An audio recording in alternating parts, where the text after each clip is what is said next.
رانچی سے ابو شمع عرض کرتے ہیں السلام علیکم ورحمۃ اللہ۔ کمیٹی والوں نے فاسق مولن کو امام مقرر کیا اور کمیٹی کے لوگ نمازی بھی نہیں ہیں، اور جو نمازی ہیں وہ فاسق مولن کے پیچھے نماز نہیں پڑھتے ہیں۔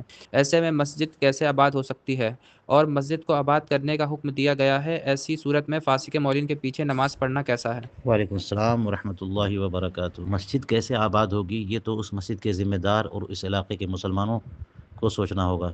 اس علاقے اور محلے کے مسلمانوں پر لازم ہے کہ وہ مسجد آباد کریں اور جماعت کی پابندی کے ساتھ نماز پڑھے۔ اگر فاسق مولن امام ہے تو اس کی امامت میں نماز پڑھنا ناجائز ہے، اور پڑھ لیا تو اسے دہرانا پڑے گا۔ جو کمیٹی والے فاسق مولن کو امام بنا کر رکھنا چاہتے ہیں، وہ ایسی کمیٹی نہیں ہے، بلکہ ایسے لوگوں کو کمیٹی سے معزول کر دینا چاہیے، اور مسجد کی کمیٹی وہ ہو جو کہ شرعی مسائل کی رعایت کرتے ہوئے امام کی تقرری کریں، ورنہ علاقے کے جو مسلمان ہیں ان کا حق ہے کہ وہ مسجد کو آباد کریں، لیکن فاسق مولن کی اقتداء میں نماز نہیں پڑھ سکتے۔ واللہ تعالی اعلم بالصواب۔